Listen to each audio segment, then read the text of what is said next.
Zelete, thank you for your love and support. I appreciate you all. This news saddens my heart that it is Nkrumah's Ghana. This is happening.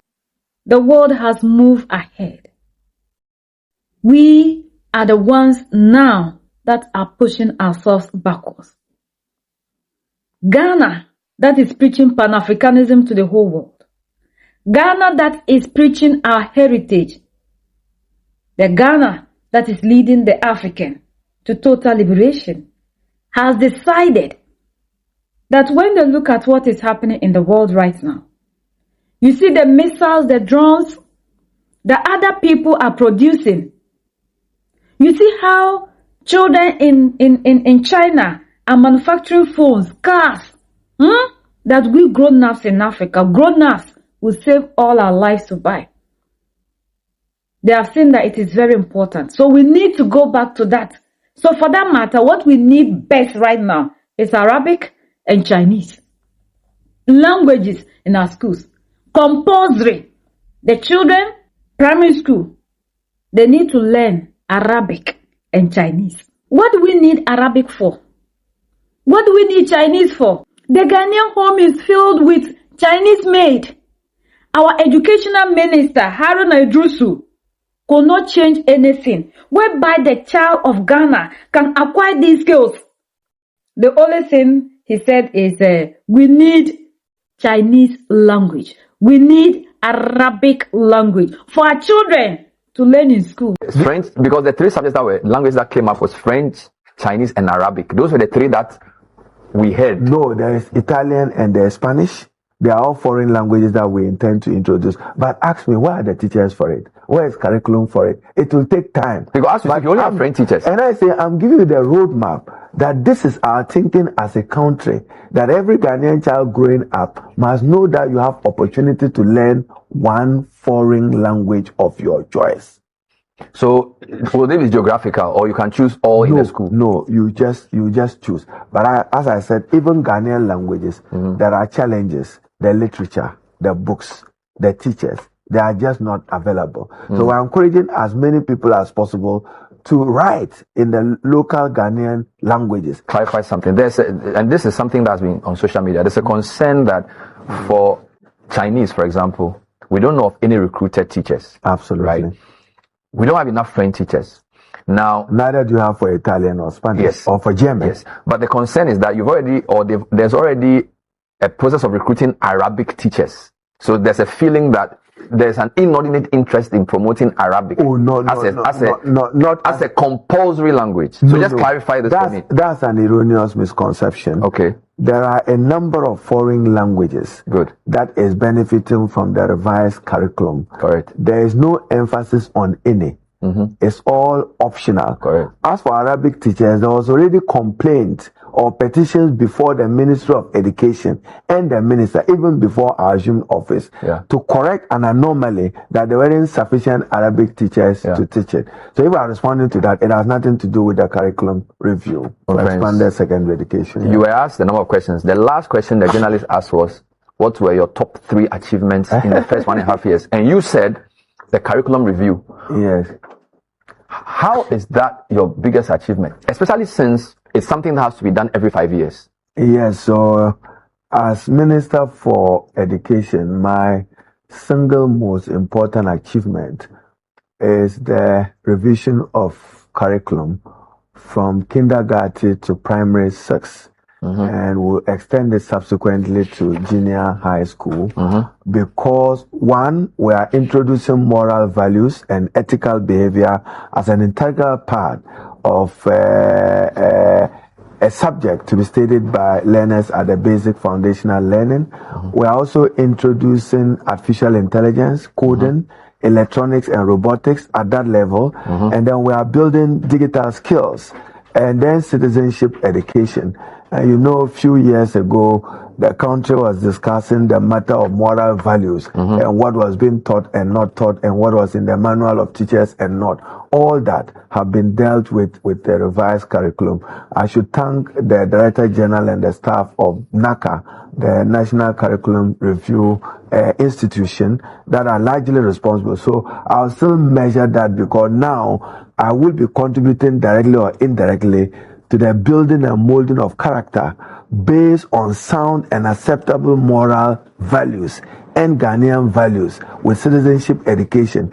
And I have opportunity to prepare young people for a sophisticated changing world driven by ICT and digital technology, and they will have opportunity to acquire digital skills at that basic level. If we get funding, we would introduce some tablets at that level from kindergarten to primary school through junior high school. So the citizenship education replaces the our world, our people, history, and other overlapping subjects. You know, there were even attempts to doctor Ghana's history, not the history that me and you read, but there were new additions to Ghana's history. You cannot change it. Okay. What happened in the period leading to 1957 is fact established.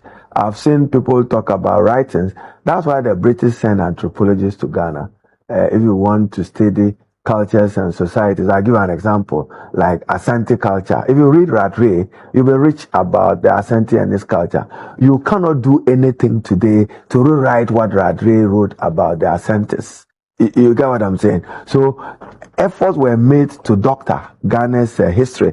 The revision of this curriculum responds to that and making sure that our history is properly situated in context, chronologically, and supported by historical events that took place in so there's past. AI, there's robotics, but there's electronics, TVET as well, and then technical and so are you introducing all that skills at KG level or class 1?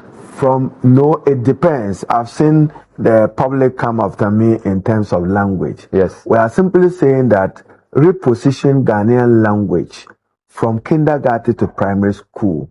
Let the child or learner learn in the native Ghanaian language, but English remains our basic language of instruction in Ghana and our official language as a country.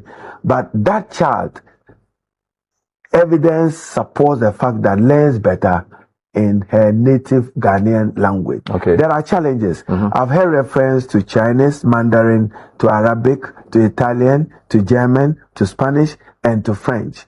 You are bothered everywhere by French-speaking countries. It's only fair that you give those little ones an opportunity to choose one. So we're not doing it on a large scale. We're just saying that as the child is growing up, if the child has aptitude for language, let the child decide that, look, I want to learn one foreign language of my choice. This is my choice. So we are going to experiment. So sorry, these foreign languages are optional? Optional, absolute, and experimental. So French, in any case, I just want to we have English, we have mentioned these ones that they have imposed on us. Has that one changed the fate of Africa? Is this all that our leaders can offer us as leaders? Why? Why are we doing this to our own selves, Africans? Look at what is happening in Mali, Niger, and Burkina Faso, sending their people back home. We have seen where Captain Ibrahim Traore and Simi Gwet, they are sending their children, making sure they learn Hausa, they learn all their local languages, translating all their textbooks and everything into the local languages for their children. And what we do best in Ghana is to tell our children that now that the world is moving ahead, that kids are manufacturing phones, all that they need is Arabic or Chinese. This is what we give to our children to compete with these ones. So our kids will grow up becoming something else to their peers. So they will continue to be consumers. They will never be able to produce. We know very well that Africa hasn't moved forward because we don't produce nothing. People told us we can do it. So we are here consuming. We produce what we do not consume and consumes what we do not produce. And we think that with Mohammed's administration, the way John Mahama is preaching democracy is good, Pan-Africanism, what we need to do for ourselves, would have even decided that we have to change the educational system, whereby these children who go to sit in class A for apple, B for ball, We do away with that. The child goes to school to learn something. We see what kindergarten kids are learning in China. They go and they are busy throughout. You don't see them sitting there reading books, reading stories. But Ghana says no. Nkrumah's Ghana says no. We need Chinese language. We need Arabic for our kids to be taught. What would they do with that? Why is it that these people are not interested in learning anything African? But the African is so busy learning everything Western, everything Asian, everything like... Sometimes it's good that these things happen so that our brothers and sisters who are eating party will wake up. But I know a lot of you will not wake up, especially when Arabic has to do with religion. They will find means and ways to use that religion to confuse you, the African. Do we see what Captain Ibrahim Traore is fighting against? Those of you who don't understand why he said he doesn't need Sharia learners in Burkina Faso, and there's not going to be Sharia law, because when these people rise up and get positions, they will implement what they have learned. Impose that on the African. Why are we enslaving ourselves in this modern world? Is it bad to see the Africans, we are manufacturing everything in our continent without importing them? What do we need foreign languages for? With all the languages that they have imposed on us, go to the Francophone, go to, they are learning German. What are these things doing for us, our leaders? The Ghanaian child future is all about learning other people's languages, speaking Arabic, speaking Chinese. It's good. After all, when the Chinese child is busy manufacturing, our children are busy learning Shin, Chon, Chin, and Arabic. I don't even know which Arabic word I learned Islam, Islamic studies. I don't know, maybe Hadith. I've forgotten. It's been long, so I can't even remember those Fatiha and those things. I can't recite them anymore because I decided to wipe them out of my mind. Is this the Africa you are living for us, where we'll continue to be colonized? And when we tell you the only leaders in Africa who are leading us to freedom are the ones we have in Mali, Niger, you are the same people who help the same people who are making sure that we'll continue to be colonized to call them juntas. Simple because they are in military uniform. And the oppressor says they are juntas. So you sit there and you think that they are also juntas. But we see them to be liberators. We see them to be liberators. The African do not need other people's languages. We need skills. The world is built on skills, technology, science, agriculture. Instead of us sitting here importing things from other places, we want to manufacture them here. Instead of us importing cars, importing fridge, we want to do our own things. This is the only thing you can give to us as people and as leaders. Not languages of foreigners. We don't need their languages. When they come into Africa, they have to bring their own people who can understand our languages and translate them. When a Russian man is speaking, he speaks Russian. But Africans need other. Why do we need to please people? What do we need their languages for? What would Arabic do for my child? Nkrumah said, "Arise, Ghana youth, for your country." He never said the old people should rise up. And we must fight to be free. Enough of the colonization. We are the only ones that can set ourselves free. United we stand. Divided we fall. And united we keep standing forever and ever. The greatest enemy of the African is mental slavery. So let's decolonize ourselves from mental slavery. Let's keep sharing to educate our brothers and sisters. Together we make Africa great for ourselves and the next generations that are going to come. So that's the latest around the world in Africa, West Africa, and in Ghana.